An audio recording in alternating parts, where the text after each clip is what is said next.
हमारे साथ गरीदा फारूकी साहिबा मौजूद हैं, सीनियर जर्नलिस्ट हैं, और जुनैद अकबर साहब हमारे साथ हैं, Pakistan Tehreek-e-Insaf leader. Thank you very much, आप दोनों ने वक्त दिया। मैं आपसे स्टार्ट करता हूँ। गरीदा साहिबा, ये फरमाइएगा कि government seems to be very confident, ये जो वो कहते हैं कि नंबर शायद उनके पास पूरे हो जाएंगे, ऑफ रिकॉर्ड वो बताते हैं। मैं बात कर रहा हूँ कॉन्स्टिट्यूशनल अमेंडमेंट के हवाले से, और मोस्ट प्रॉब्ली कल जो इजलास होगा उसमें शायद पेश भी किया जाए, पहले कमेटी के अंदर फिर ऐवान में भी आ जाएगा बिल आखिर कि क्या क्या अमेंडमेंट्स हैं। अभी तक तो हमने सुनी है, एग्जैक्टली पता नहीं है, लेकिन do you think that numbers पूरे कर लेगी गवर्नमेंट? बहुत शुक्रिया and it's a player, it's an honour to be in your programme. इस वक्त तक तो हेयर से चल रही है ना, पिछले काफ़ी अरसे से। अभी कल परसों शर्मिला फारूकी साहिबा मेरे प्रोग्राम में थी, इतनी दिलचस्प बात हुई कि मैंने उनसे वही सवाल किया जो आप मुझसे कर रहे हैं कि जी कोई कॉन्स्टिट्यूशन अमेंडमेंट आ रही है। तो उन्होंने इतना मासूम सा मुंह बना के कहा कि जी हमें तो कुछ पता नहीं है, हमें तो 3 हफ्ते से बांध के बिठाया हुआ है, सेशन चल रहा है। सो अब सुन रहे हैं। अच्छा, इंटरेस्टिंगली इनफ के जो हुकूमती इत्तेहादी जमातें हैं, that is PMLN and People's Party, उनसे ज्यादा शौकीन या उनसे ज्यादा इस वक्त हाइपर पाकिस्तान तरीके इंसाफ हुई है। PTI खुल के कह रही है कि जी कल कोई आईनी तरमीम आ रही है, जबकि उसके बरक्स आप जब हुकूमती लोगों से बात करें, कुछ वुज़रा से मेरी बात हुई है, कुछ PMLN के दीगर लोगों से बात हुई है, पीपल्स पार्टी के सीनियर रहनुमाओं से मेरी बात हुई है। सो उन्हें वो इस बारे में either they are keeping their lips sealed या उस पर वो कोई रिस्पॉन्ड नहीं कर रहे हैं। पीपल्स पार्टी वाले तो बरमला कह रहे हैं कि जी हमें कुछ पता नहीं है, हम तो सेशन के लिए मौजूद है, तो सेशन जैसे जैसे कॉल कर लिया जाता है तो हम डेली वहाँ पे हाजिर हो जाते हैं। मुस्लिम लीग नून वालों से पूछिए तो वो कहते हैं जी हमें इस बारे में कुछ पता नहीं है, ये तो आप मीडिया ने जो है एक अफवाह उड़ाई हुई है या मीडिया ने एक हाइप क्रिएट किया। लेकिन वजीर कानून खुद कह चुके हैं ना, कई दफा बात कर चुके हैं इस बारे में। जी, आज मैं उनका मीडिया पे स्टेटमेंट सुन रही थी, वो पार्लियामेंट के ही प्रेस गैलरी में या कहीं और पर वो सहाफियों ने सवाल किया था उनसे, तो वो यही रिफ्यूज कर रहे थे कि जी हमें नहीं पता। लेकिन बहरहाल इतना तो तय है कि ये कॉन्स्टिट्यूशनल अमेंडमेंट आनी है। कौमी असेंबली में नंबर्स पूरे हो चुके हैं 2/3 के हवाले से। अब वो कैसे पूरे हुए हैं, किस तरह से हुए हैं, and let me tell you, मैं पहले भी दीगर प्रोग्राम से भी कह चुकी हूँ कि JUIFA के वोट पड़ेंगे हुकूमत को, और कुछ दीगर सरप्राइजेस भी मिल सकते हैं अगर ये अगर ये कॉन्स्टिट्यूशनल अमेंडमेंट आती है, जो कि ज़ाहिर पहले लोअर हाउस में आनी है, फिर अपर हाउस में जानी है। अपर हाउस में 3 से 5 नंबर्स इनके कम थे या कम हैं अभी तक।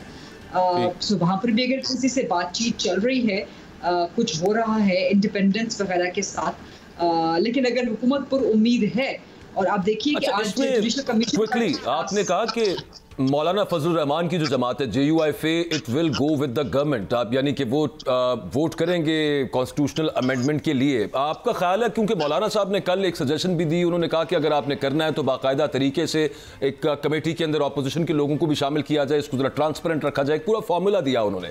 और फिर उसके बाद हमने देखा कि JUI ने अपने मेंबर्स के लिए एक हिदायतनामा भी जारी किया कि कोई वोट ना करे जब तक पार्टी की हिदायत ना आए।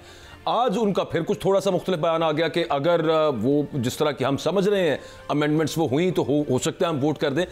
JUIFA मतलब बहुत इंपॉर्टेंट है, उसके बगैर हो नहीं सकता, नंबर्स पूरे नहीं होंगे गवर्नमेंट के।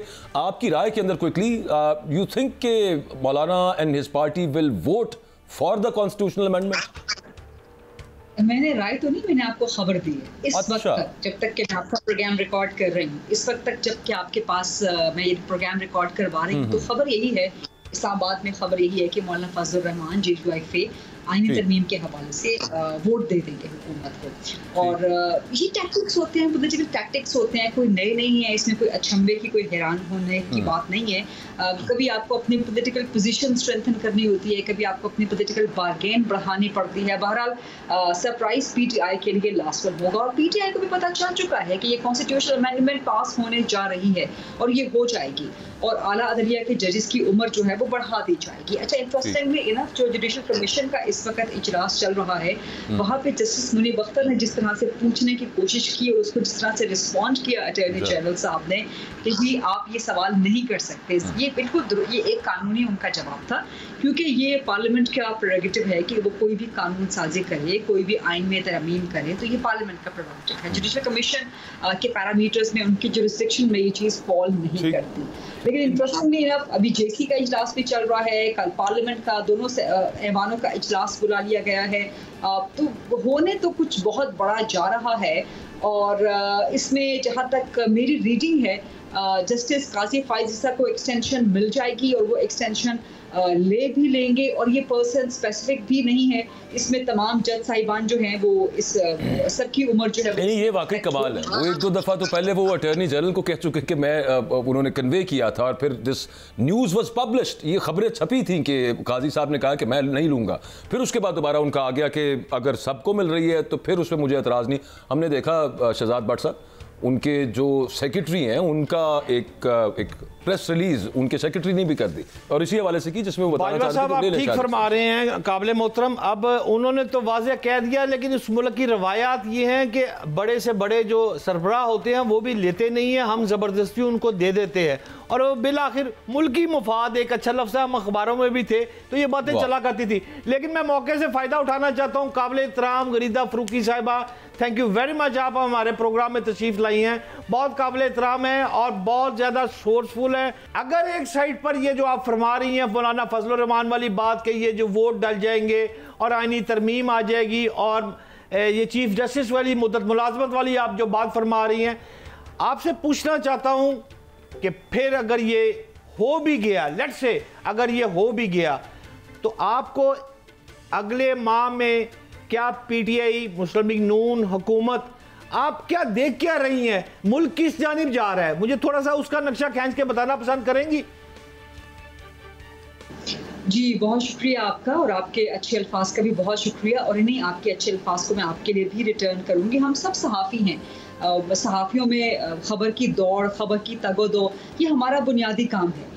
सो कभी ना कभी खबर आपके पास बहुत ज़्यादा आ जाती है, बहुत पहले आ जाती है, कभी किसी और के पास, तो ये चलता रहता है। ये सहाफ़त के बुनियादी पैरामीटर्स में से बुनियादी कामों में से एक है। बहरहाल इन्हीं अच्छे अल्फाज को मैं आपके लिए भी रिटर्न करती हूँ। होने क्या जा रहा है, स्टेटस को बरकरार रहेगा, मामलात ऐसे ही चलते रहेंगे, हुकूमत भी इसी तनख्वाह पे काम करती रहेगी, पीटीआई भी इसी तनख्वाह पे काम करती रहेगी। पीटीआई में इमरान खान के लिए मुश्किलात कम अज़ कम जहाँ तक, क्योंकि हमारी सबसे बात होती है, हमारी सियासी हलकों से भी बात होती है, खैर सियासी हलकों से भी बात होती है, हुकूमती से भी, गैर हुकूमती से भी, हर एक के साथ सहाफ़ी को राब्ते रखने पड़ते हैं, ये हमारे काम का हिस्सा है। और वहाँ से आपको ज़ाहिर खबरें या तो मिल जाती हैं या आपकी रीडिंग्स होती हैं लोगों के गुफ्तगू से, उनके जवाबात से, उनकी बॉडी लैंग्वेज से। तो इमरान खान के लिए मुश्किलात ज़ाहिर है मज़ीद बढ़ जाएंगी, ख़ास तौर पे जब जनरल फैज़ के कोर्ट मार्शल का नतीजा सामने आ जाएगा। और वो नतीजा अगर ऐसा हुआ कि जहाँ पे इम्प्लिकेशंस हुई तो उन इम्प्लिकेशंस में फिर इमरान खान भी इम्प्लिकेट हो सकते हैं। और इमरान खान के लिए पीटीआई खुद इस जमात के पाँव पे कुल्हाड़ी दर कुल्हाड़ी मारती चली जा रही है। जो अली अमीन गन्नापुर जिस किस्म के बयानात और उसके बाद जिस किस्म की हरकतों सकनात कर रहे हैं, इसमें कोई गलत नहीं है कि अगर किसी चीफ मिनिस्टर से किसी काउंसिल जनरल ने मुलाकात कर ली है, ये मुलाकातें रूटीन का हिस्सा भी होती हैं, लेकिन टाइमिंग इंपॉर्टेंट है। इससे पहले ब्रिटिश हाई कमिश्नर वो पंजाब की चीफ मिनिस्टर के साथ भी मुलाकात करती रही, यूएस एम्बेसडर भी पंजाब की चीफ मिनिस्टर के साथ, बल्कि बाकी प्रोविंसेस के चीफ मिनिस्टर्स के साथ भी हाई कमिश्नर्स एंड एम्बेसडर्स मुलाकातें करते रहते हैं, लेकिन वो एक रूटीन की मुलाकातें होती हैं। ये जो मुलाकात हुई जिसने कान खड़े कर दिए, जिसने एतराज़ात खड़े कर दिए, ज़ाहिर है ये एक टाइमिंग थी कि एक दिन पहले आपने बयान दिया कि हम अफगानिस्तान के साथ बराह रास्त मुज़ाकरात करेंगे सूबे की हद से, जो कि आप बिल्कुल एक फेडरेशन का ढांचा ही चैलेंज नहीं कर रहे। गरीदा फरूकी साहबा, मैं जो मेरी खबर है और मेरी खबर के मुताबिक खान साहब को अडियाला जेल से अब शिफ्ट करने का वक्त आ गया है। आपके पास इस्लामाबाद की कोई न्यूज़ है कि अब वो अडियाला जेल में नहीं कहीं और रहेंगे? एग्री? आप माशाल्लाह बड़े बाखबर सहाफ़ी हैं, आपके पास ये खबर आई है तो बहुत बड़ी खबर है और ये आपकी बड़ी ज़बरदस्त किस्म की अचीवमेंट है। लेकिन मैं तो उस चीज़ को देखूंगी जो मेरे लिए बड़ी क्वेश्चनेबल है बतौर सहाफ़ी और बड़ी इंटरेस्टिंग भी है कि इमरान खान पिछले कम से कम 2 महीनों से जब जनरल फैज़ के हवाले से कोर्ट मार्शल या इन सब मामलात ये कहीं खुले भी नहीं थे, लेकिन तब से इमरान खान जो सहाफ़ियों से बात करते थे अडियाला जेल में, तो वो बार बार अपने मिलिट्री ट्रायल के होने का खदशा जाहिर करते थे। सो बहुत सी चीज़ें इमरान खान को जेल में बैठे हुए पहले ही पता चल जाती हैं। सो उसके बाद फिर इस्लामाबाद हाई कोर्ट में जो पिटीशन गई है, that has actually raised the bells for me as a journalist, and that should raise the bells and raise the concerns for every journalist rather, in fact. कि जी आप अभी से क्यों मिलिट्री कस्टडी में ना दिए जाने के या आप एक प्रिएंटिव किस्म की सिचुएशन के लिए क्यों तगोदो कर रहे हैं। और फिर इस्लामाबाद हाई कोर्ट ने भी माशाल्लाह जो ज़बरदस्त काम किया और उन्होंने पूछा अटॉर्नी जनरल से, वफाकी हुकूमत से कि जी आप बताएं मुस्तकबिल में आपका इरादा तो नहीं है। तो ये बड़ा एक इंटरेस्टिंग सिचुएशन है कि हमारा निज़ाम इंसाफ अब मुस्तकबिल के लिए भी पेश कर दिया। लेकिन उसमें गरीदा साहबा उसमें एक मामला ये भी है ना कि जब डीजी आईएसपीआर अपनी प्रेस कॉन्फ्रेंस में खुद हिंट देंगे और उनसे ये सवाल पूछा जाएगा और उसका जवाब वो मैं कहूँगा मुबहम रखा उन्होंने, ना उन्होंने इनकार किया ना इकरार किया, तो फिर वहाँ से आईब्रोज तो रेज होंगे और फिर उसमें सवाल तो होगा ना। और फिर चूंकि सुप्रीम कोर्ट के अंदर भी सिविलियंस को ट्राई करने के हवाले से मामला है।